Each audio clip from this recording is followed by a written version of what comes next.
podcast is part of the Sports Social Podcast Network.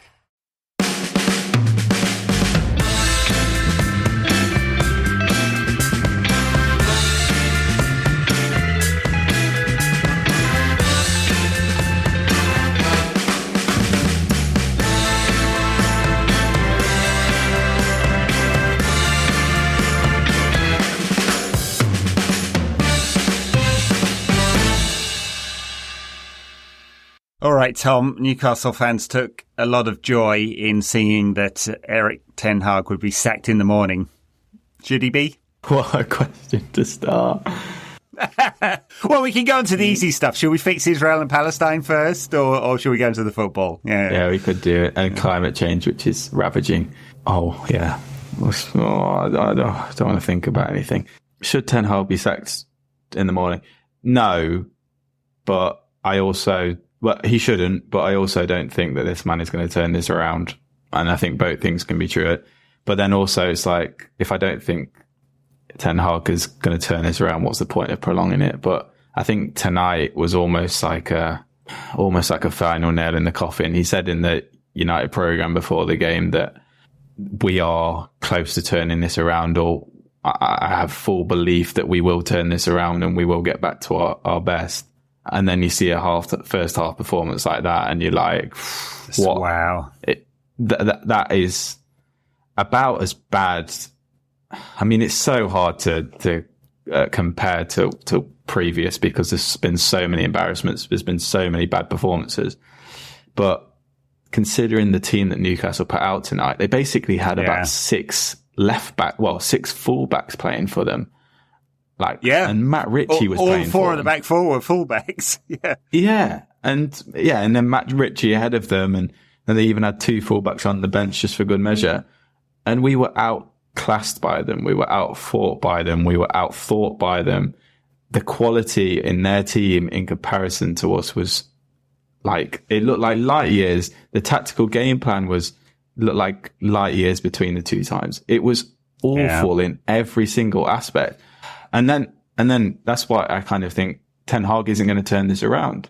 But also, if we sack him, there's no solution. There's no one out there who's going to make this any better. So there's no point of sacking him. But then there's also no point of carrying on. So we're just literally stuck in purgatory. Yeah, let's just give up. Yeah, chuck ourselves out the window. Yeah, I mean, I was being tongue in cheek. I come to the same conclusion that the club can't sack him. Clearly, they have to double down on him right now. I mean, we can't afford to sack him for a start, because there's no money in the kitty to support a brand new manager if there was someone miraculously that we wanted to pick. But I didn't expect it to get to this point this season, having lost half our games. I think it's 8 defeats, isn't it?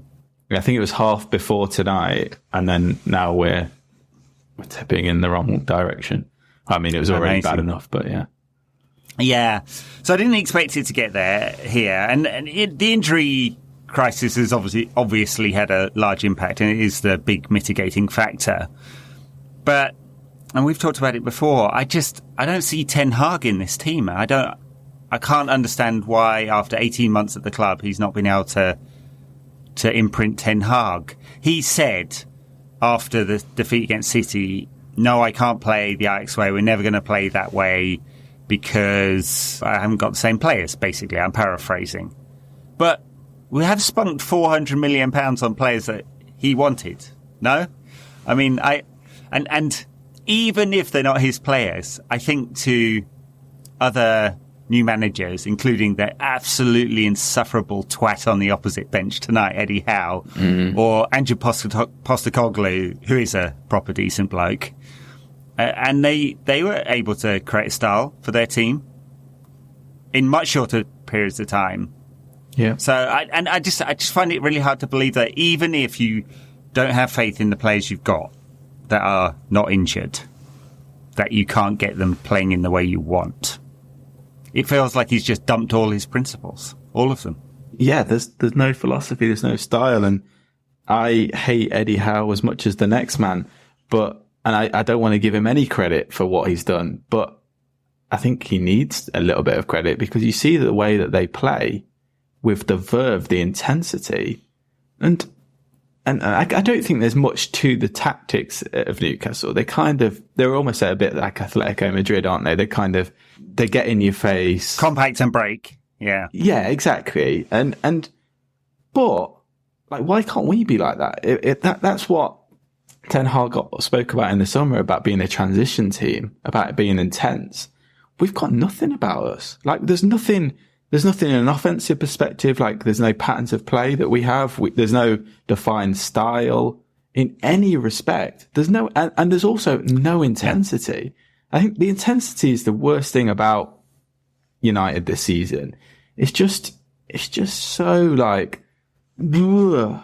Like, that's how it feels to watch them. And it also looks like that's how they feel on the pitch, and getting outran and outfought. That's the worst thing to be seen. And then that first goal where Dalot just literally half-heartedly jogging back.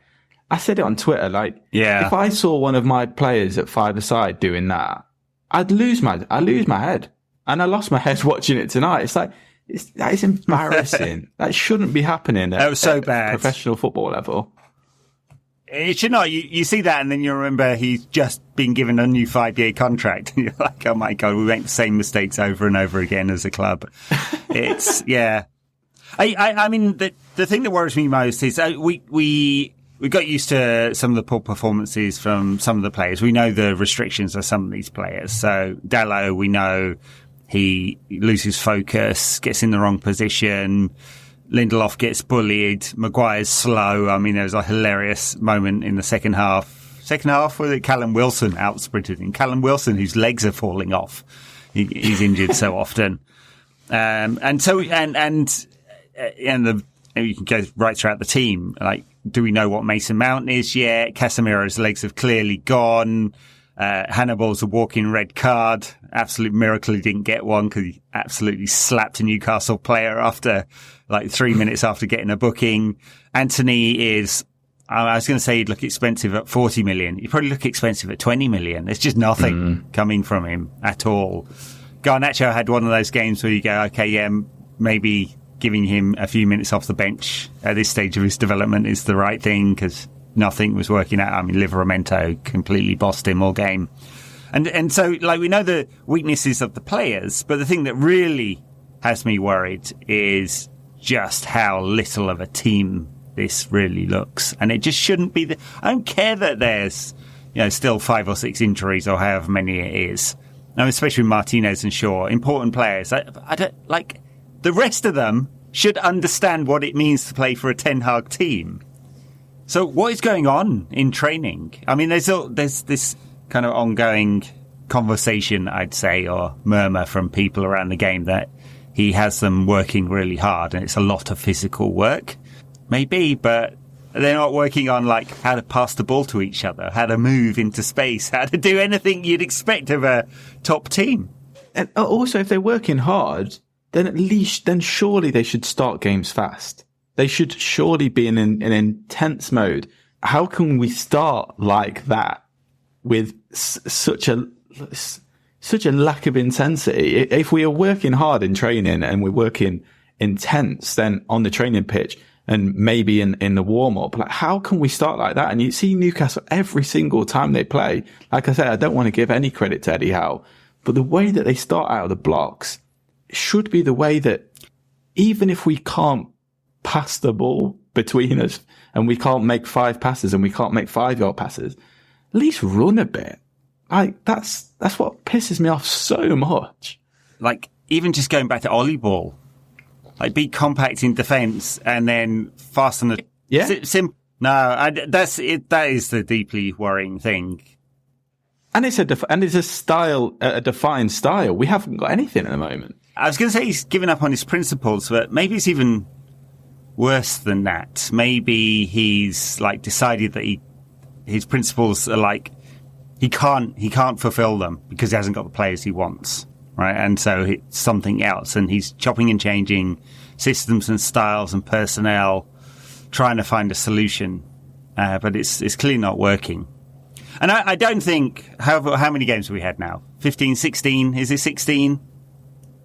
This season, whatever it is. I don't really think that many games into a season after United finished third and won a cup and got to a cup final, it means that the dressing room should have gone and players stopped believing in him. But clearly, each week that United are losing or scraping to narrow wins and not performing well, confidence has to be dipping. It has to be. I mean, you kind of see it on the pitch, don't you? And that's deeply worrying. And by the way, I don't want to give Beheady Eddie any credit either, because he spent the week bigging up how great a Saudi Arabia World Cup would be. So, talking about grim things. So, yes, I will delight in the day that he fails. Yeah, but before then, I'd really rather United succeed at something, and it just doesn't feel like it's going to happen. It almost feels like we've seen this film and we know how it ends, and it's the kind of doom spiral that every manager post-Ferguson has got into. And I really hope Ten Hag can turn this around, and that one of the games coming up will provide the lift. But I kind of almost feel like, who did we beat? We beat Copenhagen and then a couple other teams, like 1-0. Brentford, yeah. And you're like, okay, is this the moment? Is this the moment when they can get some confidence? And then they were just completely annihilated by City. It's not even in it. And then today, just the lack of competitiveness. Just so bad. So, awful first goal, albeit a brilliant strike for the second goal. But then just never in it. This so tepid. Usually, for a League Cup game like this, the fourth round of the League Cup, I wouldn't really care. I wouldn't, we've lost so many games at this round of the Cup or the third round of the Cup under Fergie, under all of our managers. I don't really care. But the fact we needed to win today, we really needed to turn it around. We needed to just get some belief in the way that Ten Hag does things. It feels like we have got a real distinct lack of belief. Every single player, if you look around, the way that we trudged off the field on Sunday after getting battered, you looked around at all the players and to just shadows of themselves, like Rashford, Bruno even really had a bad game and looked just flustered. Then you see Casemiro tonight and you think, maybe he can get a good 90 minutes under his belt and get some belief back into his brain. And Garnacho, there's all these players that are just lacking confidence and I guess lacking belief in the system, the philosophy, the process in Ten Hag. We need to win tonight to just spring something back. Yeah. And then just seeing that first half performance, like I say, previous times we've lost to Coventry in this cup, I remember, and loads of other crap. And it doesn't really matter because everything else is kind of ticking along or not ticking along. But it was such an important game tonight. And I also think that maybe he should have played a stronger team. Maybe he should have played Bruno. Maybe he should have played Rashford from the start. I don't really know what you're getting by resting them, actually. Players should be able to play 2 games in a week. Rashford has only been playing an hour anyway. Maybe playing tonight against a half-baked Newcastle team who've got four fullbacks at the back and try and get some more belief into the team, get a win under our belts, get a good performance in. And then, you never know. Things might start to look up. But you look back to, like you say, the 2 games that we did win, Copenhagen and Brentford, we were shit in them as well. We were awful. And we were lucky to get the wins. And you think, maybe these lucky wins these ugly wins will spark a little bit of belief in us. But even that isn't. And that's why, and I know it's only, like you say, 30 games into the season, 15 games into the season, but there are no signs that this can turn around. That sounds really doomsday kind of, climate changey kind of language. But I can't see where the change comes from. The players are playing terribly. There's such a lack of quality. There's no style. There's no intensity. There doesn't seem to be any belief. What is going to turn this around? And maybe in 5 or 6 games and 5 or 6 weeks, I'll look like a complete cretin. Fingers crossed I will. But I don't see where the change comes from. I really don't. I would love to look like a cretin, but I remember saying in the summer, and I felt like a cretin saying this, I felt when we were going through the transfer window, I said, I feel like Ten Hag could get sacked next season. And I felt like an absolute idiot after the show, like saying that. And I was like, did I really mean that? And now I feel like 15 games of the season, I was like, I'm proven wrong by my cretin self in the summer, proven right by my cretins. Like, and I think I kind of did foresee this coming because of the transfer window and all the shit that was hitting the fan with Greenwood and Sancho and everything. And it's kind of to be culminating in this mess where we're in this dead end position where we have a manager who we can't pay off, who we've given a transfer kitty of 400 million to do whatever he wants with. And now there's no solution. There's no one out there who's going to come in and save us. And I'm thinking, can we get Ralph Rangnick back in? Oh, well, he's doing a good job in Austria, isn't he? Yeah. He can come back in and go, we need to change 10 players. I mean, the thing is, there is no other option than it has to come from the coach, who has to get more out of these players.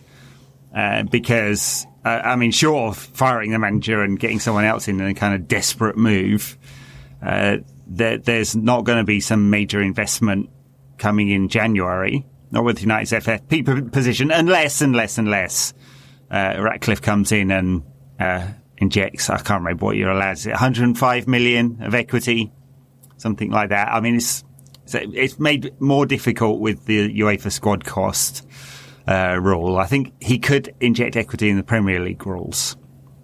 It's harder with UEFA, but there's really no options other than Ten Hag on the training field and the players with the doctor getting themselves fit and getting the team that Ten Hag wants out there more often than not and getting them to play in the way that he wants.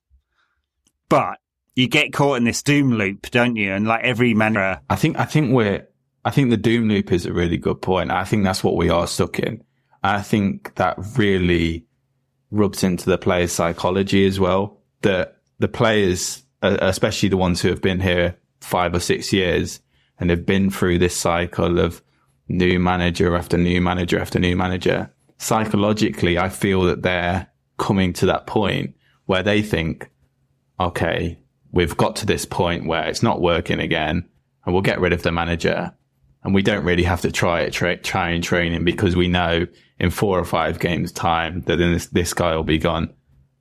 But it can't really be like that. But I imagine that's just maybe subconsciously, maybe consciously. But I think they're probably thinking, I don't know for sure, but it just feels like that. It just feels like they're not giving everything for the manager because they almost feel like this is going to end. But whereas obviously under Ferguson, that would have never happened because they would have never switched off thinking that, oh yeah, this manager's not going to be here. But now we're in this doom cycle of sacking a manager every 2 years or however long it is, 2-3 years. And as soon as things start to go badly, we, for whatever reason, I guess in many reasons, we can't be patient because we're Man United, but we haven't got the patience to just go through that turmoil and those 10, 15, 20 games and then of absolute turgid horrendousness and go back up. And the players probably know that as well. And it's like, well, we've seen this story before. We're going to ride it out, get a new manager in December, and then we'll start again and go through the cycle again. I was just looking at the fixture list and where's the relief coming from? I mean, away at Fulham at the weekend, that could definitely go wrong. Away at Copenhagen is existential. Have to win. Just absolutely have to. Luton, okay. Can we say it's probably a sin? I mean, it should be. Just be Sheffield United. They've got 1 Everton point. Away, Galatasaray away, Newcastle away. I know, and everyone else is sticking them every week. Chelsea, Bournemouth, Bayern Munich, away at Liverpool, away at West Ham, home to Villa and away to Forest to close out the year. I mean, there's definitely some winnables in there, but you don't feel confident in anything. But the point I really want to make is why is that? Another 15 games or something before Christmas. If we've lost another 8 by Christmas, Ten Hag's fucked. Will he be terminal, wouldn't it? We can look at this as logically as we want, but if we just keep losing, the fans will turn. The fans at the ground would really turn. Like, it can already get hostile enough. Yeah. Exactly. And it has been toxic and hostile this season already in a lot of games. Like 3 or 4 performances and 3 or 4 results like tonight, it will be terminal because when it gets to the point when the Old Trafford is completely turned, there's no way back. There is no way back. And there's also no way for the board to just go, oh, can we sit this out a bit longer? Because they're fucking cowards as well. And I'm not saying that if we shouldn't get rid of Ten Hag in 3 or 4 games if we keep performing like this, but it will basically get to a point where there's no option. Yes. Let's hope it picks up before that happens. It's just an absolute... No, I know. But I mean, it just seems to happen over and over again at this club. Yeah. Director of football. I think this summer just gone, it feels a bit weird, right? So, and I know I made fun of Anthony earlier. That was clearly United going right at the end of the window, desperate after the Brighton and Brentford games, way overpaying, clearly. So maybe there's some mitigation on the fee, but it's the player he wanted, Ten Hag really wanted. And then this summer just gone, they're all his signings, basically, aren't they? I mean, for whatever reason, he desperately wanted Mason Mount. Not seeing it yet. And, nothing against the guy. Yeah. He seems all right, doesn't he? No agendas here. Just, I'm wondering what the point is. And Andrea Nana, there's a big choice there to drop Dave, who had been crap for quite a long time. So a change was needed. But again, as Ten Hag's choice, that's the one he wanted. So that's still jury out on that one, isn't it? And the others, it's very much his squad now. And that's why the pressure is amped up. I did feel that there was I didn't think United would go backwards like this as a team. I thought there were more options, but I thought there was a big chance that United would go backwards in terms of their league table positioning, just because it looked like it would be very competitive. Arsenal, City, obviously the 2 best sides in the division. I figured Liverpool would come back into it, and Newcastle super competitive. Wasn't really counting on Spurs post Kane being so good. We'll see whether that lasts or not. And I suspect I thought that Pochettino at Chelsea with all those players might do more. But yeah, the absolute disintegration of the team, even with all the injuries, is pretty shocking. This was always the problem with, I guess the Glazer ownership has sparked this, but I remember saying back when we were looking at Ten Hag or Pochettino or looking at a new manager post Ranić, I said that we need a manager almost like Simeone to come into the club and do everything on his own, because the scouting system's so bad, the recruitment's so bad, the footballing side of the business is so bad. We need someone to come in and take control of all of that. And Ten Hag literally has. So I kind of got my wish in that respect, because he literally has done everything. The problem is, when you do give someone that full control and they don't actually succeed at what they're doing, and maybe he has kind of spread himself too thin, really, because maybe he has tried to do absolutely everything and he's had to take his eye off the ball in terms of a tactical. Well, I don't really buy that argument even as I'm saying it. But this all obviously comes back to the problem with the Glazer ownership, because Ten Hag has had to do every single thing. And this is the problem with the way that we appoint managers and the way that we recruit, is that you look at someone like a Brighton, for example, or a club that is properly run, like a Porto or a Benfica. They recruit players for a system which is going to last and last. And when you sack the manager, or when the manager leaves the club, then you've got a manager who comes in and plays exactly the same style. What we've had to do is find a manager who will do everything, because the football side of this club is so bad that if that doesn't succeed, which it isn't, we are in this position where we've given everything to Ten Hag. It's not working. Now we're going to have to rip everything up again and give a new manager a go. And because the footballing side of the system's still not improved, because we've not been able to, and maybe it will under Ratcliffe, but I mean, I'm not holding my breath, and we will talk about that later anyway.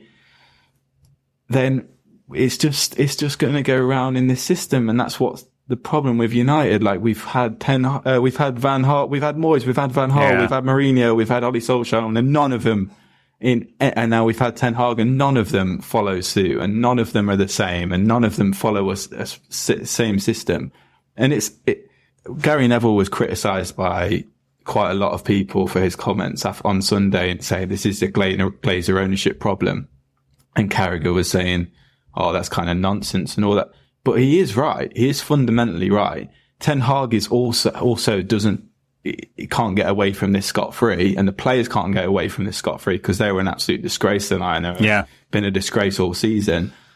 But it does come back to the ownership of the club, and nothing improves without the footballing side of the whole football club. Well, we're going to do a bit of backers content after this and talk about what the to-do list might look like for Ratcliffe's sporting project. But we'll, I have my doubts about the sustainability of this model, but I mean, just briefly, if the deal goes through, it looks like there will be a new sporting committee structure, and probably Ratcliffe is going to bring his own people in, both be a managing director of the football side of the business and have a 2-1 voting, waiting on football decisions. I think it's unsustainable, but we'll see. But maybe that will create some or remove dysfunction, because clearly there is. There's not really any long-term thinking at this club. There's not really any about what comes next, like day two, in the way that most elite clubs constantly thinking about squad management, the contract situations, and who to bring in at the right time, and also what the right balance of power is with the manager. Like, are you going to foist players on a manager who doesn't want them? Or are you going to give it all to the manager and just, I don't know, execute on it, pushing around paper? And we don't seem to have got the value team approach. And United, like, it's not a surprise that United get such a poor hit rate on transfers. Whereas, if you go look at down the road at Liverpool, picked hit rate. Yeah, incredible amounts of success. With transfer as well. I was going to say, even the people who don't look like they're going to succeed, like Núñez, end up succeeding. Yeah, and I definitely don't want to praise City or Liverpool too much here, but it's not even this radical, right? I think the structure that is being proposed as part of this partial takeover is just a pretty normal, like, football sporting structure. The weird thing is you'll still have a majority shareholder that presumably can veto all of that at some point anyway. It's just very, very weird to have like a committee for one part of a business owned by a majority. You wouldn't get it in any other realm of business. It's very odd. So that's why I have some doubts about whether this could work. But that's me with the consultant's hat on, going, no, I don't like the look of that. From a footballing perspective, maybe we can get some longer term thinking in. Maybe we can, like, someone should have said to Ten Hag, no, we're not going to pay 100 million euros for Anthony. Or Casemiro, 31, looks like his legs are going. Should we pay 60 million for him? Or Mason Mount, pretty much played in exactly the same position Bruno plays in. Maybe we don't need to spunk 60 million on a Bruno reserve. Any of this? I don't know. And also, like, before that, like, signing someone like Sancho to play in the United team, who's such a system player, and then signing, Anthony the next season, who's a complete chaos merchant. Like, there's just, from manager to manager, there's just no joined up thinking. And like you say, it isn't radical. Like, there's a Hungarian team Ferencváros, who've been doing this for about 10 years. That's a Hungarian league where no one watches it. Like, this just, like you say, it's not radical. Yeah. It's just what proper football clubs do. And we've not been doing it. It's embarrassing. And yeah, nights like tonight are, a reason for it. They say like that kind of thing is supposed to be cathartic, but I think it just makes me madder. And big shout out to everyone listening to this, by the way, because you must be such a masochist, or every single one of you. Maybe watching that and then listen to us moan. Maybe you find some catharsis from it, but oh my God, these are the dark days. Okay, we've got a game at the weekend away at Fulham. I don't know. I just can't. You'd think. I mean, Fulham, who had not some start to the season, finished last season. They actually felt like they were moving forward under Marco Silva, who had become a bit of a meme of a manager. Probably not of his own doing, but if you go and season, haven't they? Although they have lost a few, and they lost Mitrovic, to be fair. And they lost, they did. They sold Mitrovic. Craven Cottage, 3/4 of it will be well up for it. The other quarter will be tourists. The Fulham fans very unhappy about how they're structuring the pricing. It's everyone's favourite club to go to when you're a tourist.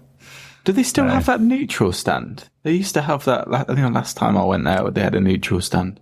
Yeah, I don't know. They might do. They've got a brand new stand, which does look very nice. I mean, it is a picturesque setting right on the river. But yes, I'm not looking forward to this one. You should go, okay, Fulham, pretty average. This is exactly what we need to get back into a rhythm. Casemiro got 45 minutes under his belt today. Reguilon got some time. Aaron Wan-Bissaka got some time. Mason Mount got some minutes. They all got a few minutes. Getting back towards a fit squad. All I can see in front of my eyes as I listen to you speak is just the talk shows, the radio shows, the memes, Twitter, Instagram, and it's just full of everyone laughing at United after we lose again to Fulham. That's all I can see in my future, because it just feels like that. This is the constant with United right now. That it's just hilarity at the way that we're just at our awfulness. And I don't know. I can't see us winning. I can't see us winning that game. And I can see us winning. I can see us losing, and I can see my Twitter feed on my phone just being full of these United trolls and United memes, and then people asking me, is it time to sack Ten Hag yet? And oh man, you can't get away from it. Banter accounts. And to be fair, I started the show with that, so but it's because we're in this end point where it feels like, these are the end times for the Ten Hag reign. And on paper we should be beating Fulham, but there's no confidence in this team. There's a lack of ability. There's a lack of belief. There's all the stuff that we've already talked about. How that transpires and changes before the weekend, I don't know. And like you say, Fulham aren't a great team. They lost their best player in the summer. They've had some all right results. They've had some poor results. They've not kicked on. They should be a team that we beat, but I don't know. I'm in such, after tonight, I can't even drum up an ounce of positivity to think we might even win on Saturday. I think we might get a draw. I think a draw might be something that's definitely capable of us doing, and something that might actually realistically happen. Are we capable of that? I think we're capable, maybe. The one thing you'd say is that Fulham are one of the few teams in the division that actually score fewer goals than United. So there's that. Mm-hmm. Woohoo! At least we're not going to so we should out XG them at least. But I feel like the tepid and the neutral and the boring atmosphere of Craven Cottage will also play into their hands, because we won't even have anything to rouse us. They'll just start in this kind of slumber like we did tonight, and just slumber our way through like a little sloth of a football team. That's what we are. Well, it does feel like that. Talking about memes, like, can any meme creators out there, can you at least make it interesting? Like fucking Domino's Pizza going, oh, sorry, our pizzas are late tonight because we're struggling to get through all the United fans' tears. I mean, the standard of banter. Fuck off. In the bin with you. At least be funny. It's awful. I have to watch that shit, you know. It's awful. The blue tickers have just an absolute disgrace. Yes. This has been a cheery show. Yeah, I keep vowing to stop using Twitter and I'm still on there. I have to stop myself doom scrolling for a start. That's just scrolling through because, like, the world is awful right now. And I had to look it up for reasons, but there are 32 active conflicts in the world at the moment, ranging from, you know, terrorist organizations trying to take over parts of countries, to war in the Middle East, to the invasion of Ukraine, to, you know, all of this is fucking awful. And for one reason or another, even though I only follow football people, it's still 50% of my timeline is absolute doom and existential doom and gloom. It's just horrible. And then, you know, 25% of the rest are banter accounts taking the piss out of United. And then everything else is United fans, like, with their head in their hands going, oh my God, this is the worst. And you can't even go outside to get away from it because the weather is just reminding you that climate change is on the horizon and that we're going to be living in a world that's on fire and a world that's just full of extreme weather and a world that's probably not going to be hospitable in about 50 years' time. So you can't even get away from it by going for a walk outside. Oh, God, what a world, eh? Wow. Wow. R.I.P. this podcast. We should just blow it up. All right. Hopefully United surprise us and pull out a performance from nowhere and smash Fulham. And then wouldn't we all feel a bit better about it? I feel better about it when you just said it then. I feel like, oh, that would really give me a lift. But, yeah, I don't know. Maybe something, a dream will come true on Saturday. All right, let's leave this nonsense here. Backers, since we didn't do any content at the weekend, we're going to talk about what Jim Ratcliffe's sporting project might look like for the Backers content. Everyone else, thank you very much for listening. If you want to support the show, patreon.com/NQATpod or nqatpod.com/merch if you want mugs and beanies and that kind of stuff.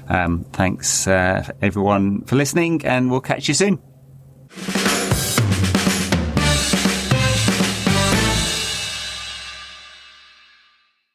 All right, Backers, this is the Backers bit. We're going to talk about Jim Ratcliffe's sporting project. I mean, I guess it's still in the realms of speculation because we don't know exactly what this is going to look like, but I guess we can read between the lines of some of the reporting.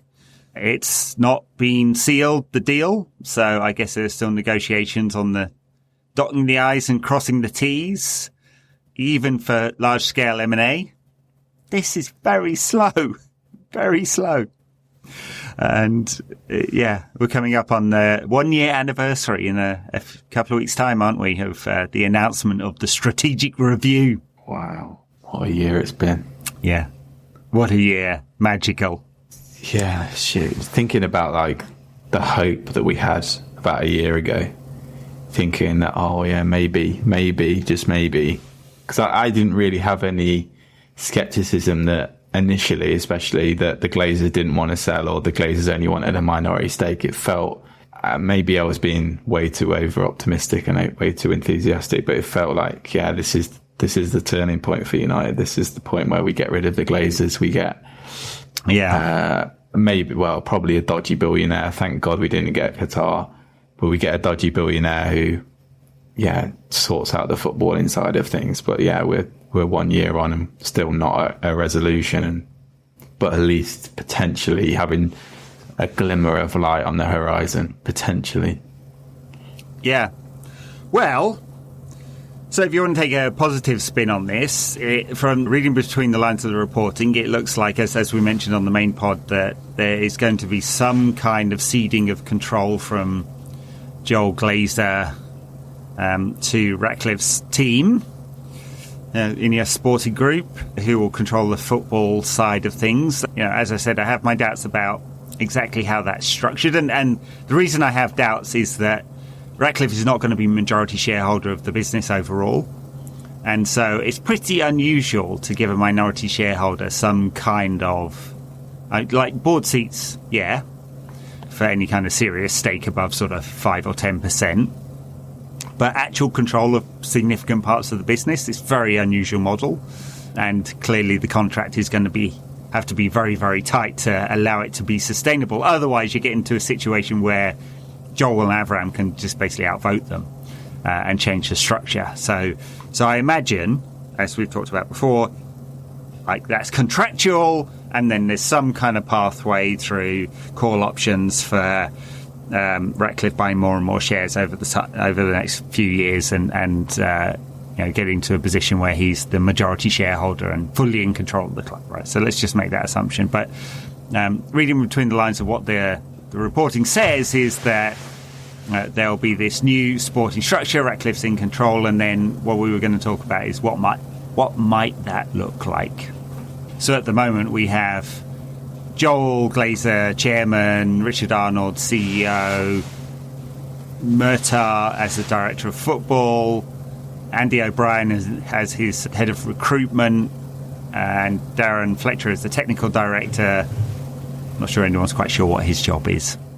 And quite a substantial scouting network and team and analytics department below Murtagh. And I guess that's the piece that Ratcliffe's going to look at. Yeah, you kind of look at that structure and you think we have, like you say, we have such an extensive scouting and analytical team, and we've obviously joked many times before on the show about like what the hell do these guys do? But kind of going back to what I was speaking about on the main pod, it's hard to figure out what exactly to do and what player to look for and what type of player to look for. Obviously, you can just go and go, this is a guy who's really good in this position, but you want a certain type of footballer, you want a certain type of personality to fit into the system that you have, and that's where everything needs to change. That's why right from the top, there needs to be a full strategy about a full 10-year, 20-year strategy about what they want United to look like in 5 years, in 10 years, in 15 years, in 20 years. What style of football do we really want to commit to? What type of manager do we want to commit to? What type of team do we want to be? It's like what City did to get Guardiola. They said, we're going to play like the English Barcelona type thing. And it's what we've heard United kind of, I guess under Ollie a little bit, we're going to go back to the two wingers and we're going to play this exciting, direct style of football. It's what Gary Neville always used to bang on about, this United style of football. And that's great that we kind of have a style that is kind of inherently Man United and it's United's DNA. But the problem is, and like I said, we've spoken about this on the main show, spoken about this so many times before, everyone's spoken about it. There's nothing at the moment. We jump from manager to manager. We jump from style to style. We buy contrasting personalities. We buy contrasting footballers, ones who are chaos merchants, ones who can fit in a pattern of play and have control. And that is the main thing that needs to come from and it also needs to come from a hire who is going to set this foundation, set this system. And I guess my problem, one of my things that I need to be I am skeptical about is that the Nice project under Ratcliffe hasn't been particularly successful. And that's what scares me about a little bit. But yeah, they are doing better, for sure. But that's what, scares me a little bit about Ratcliffe. But that's what needs to happen before anything. It needs to come from right from the top. If I wanted to feel positive about that, I'd say it's been a good learning ground. Right? Lausanne, I've done nothing really. OGC Nice, for difficult years, I think it's fair to say, overpromised, under-delivered. but maybe they've made their mistakes there. If you're feeling positive about it, little sandbox, and now they're getting to a point where, maybe things are, there, pat on the head, nice little niece, nice town though, very very nice part of the world, isn't it? South France, yeah. Different story altogether, that one. But yes, maybe they made the mistakes, maybe they understand better what they're doing now. But the essential thing is clarity of vision, structure. Structure says who's got power and authority to make decisions. The vision is, like, from the top down, what is this going to be? Like, how do we want to run the club so we have success on the pitch? And it's a clarity of who has power and, like, how much power does the sporting director have? How much power do the recruitment department have, or the CEO or the manager in recruitment, if we're talking about sporting side, and contract renewals. And it's, even with Murtaugh, it's been pretty clear that we haven't had clarity of vision, because in reality, although Murtaugh is there, everything has to go back to Joel Glazer. And that has made recruitment really difficult and patchwork.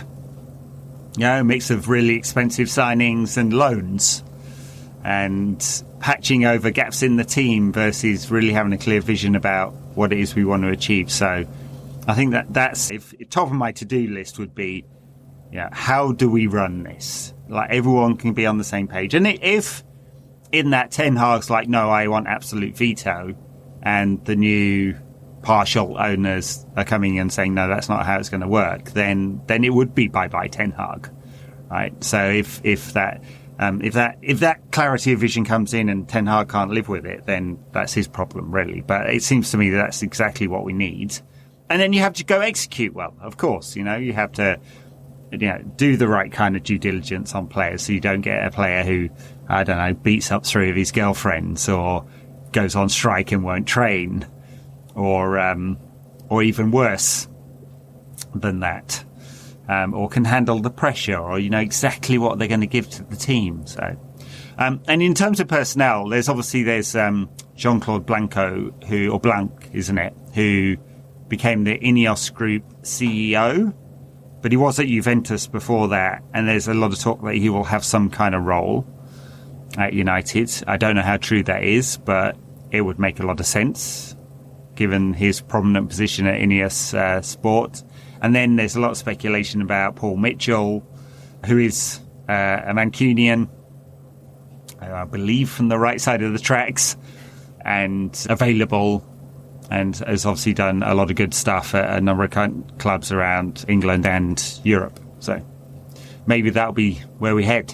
Yeah, it's an interesting point about Ten Hag and Ten Hag fitting into this system, because if you look at the current state of the team and the current system and the current footballing philosophy, there's nothing really there.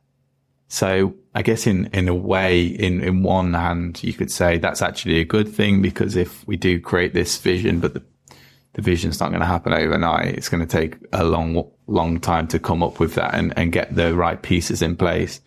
But at least maybe the pragmatic side of Ten Hag can worm a different, or mould himself to the way that United under Ratcliffe wants to look. But then on the other aspect, it's like, maybe we get a manager, we get rid of Ten Hag because Ten Hag's not going to fit into what we want to create, and we get a manager who will fit the style of football, the footballing philosophy that we want. And that's what you see at a lot of footballing clubs, like, where the owners come in and get rid of their manager, some successfully, some very unsuccessfully, like we've seen at Birmingham over the past couple of days, where a couple of weeks where they got rid of Eustace and hired Rooney. And a lot of, this happens a lot where chairmen do have a manager in mind for what they want to do. But then that's also, bearing in mind that maybe Ten Hag's maybe not going to last much longer anyway, to be honest. But maybe he has to kind of last until this transition period's over. Yeah. Well, maybe.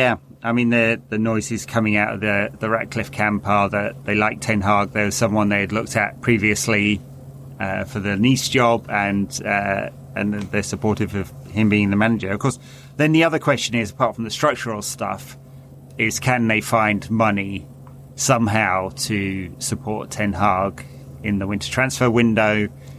Is there some kind of boost we can give to the team?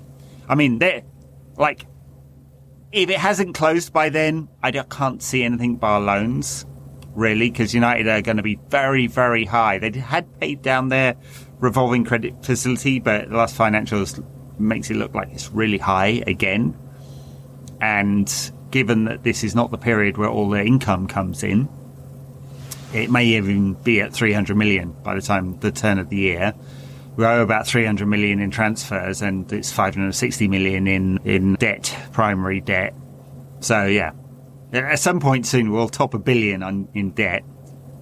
Let's ring the bell, It's good stuff, folks. $1 billion in debt for the pleasure of having the Glazers. But could they do anything in the winter transfer window? And I mean, it looks, even with an equity injection, it looks a little tough. But that would be a big question. Can they give Ten Hag a boost? And what would that look like? Is it another striker? Is it someone to actually play right wing who can? Is it a defender? The problem is with what we've seen from loans. I mean, last year we were at a point where a couple of serviceable loanees with Sabitzer and Weghorst could kind of just about prop up the squad because we were in a good position. The belief was there. We were, it felt like quite an optimistic place last summer, and Casemiro's legs hadn't gone. Eriksen could still run. Like Rashford was on fire, etc., etc. The problem is this year is very different. Whereas there's so many holes.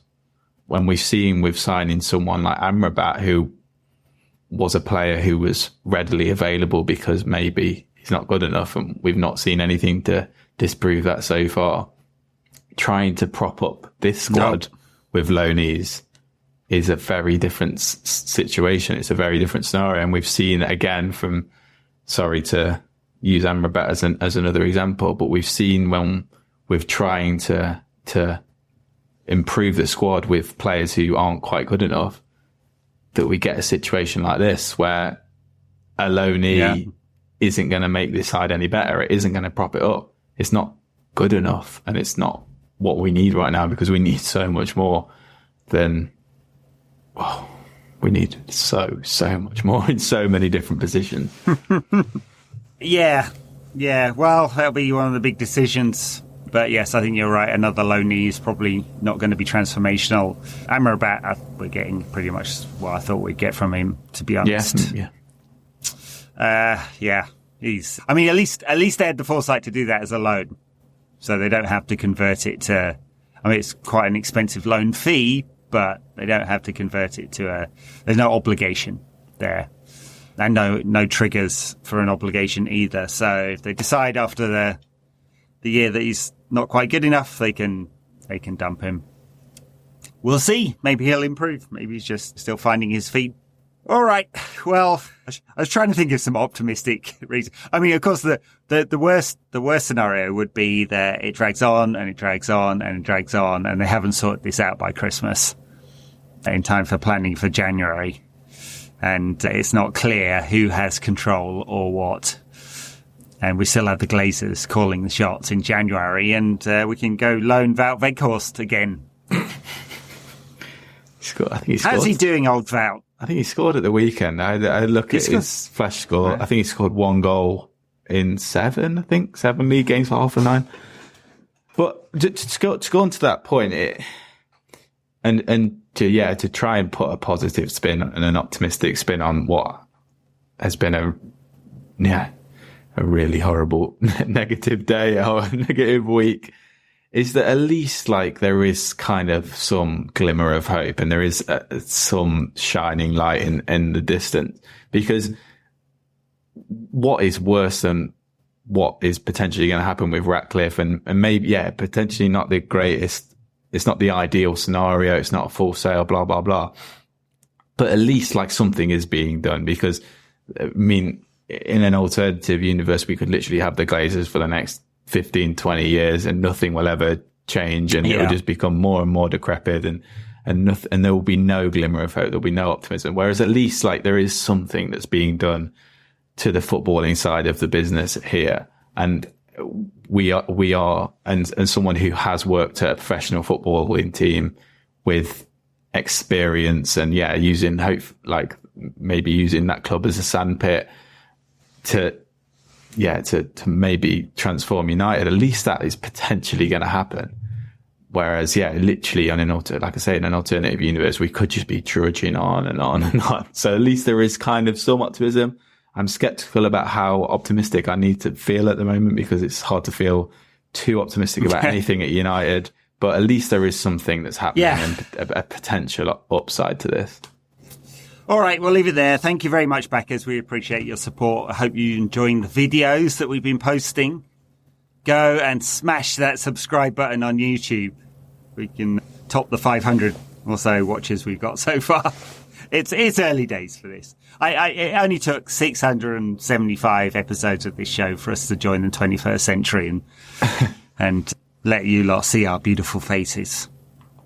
But anyway, we appreciate your support. Catch you again soon.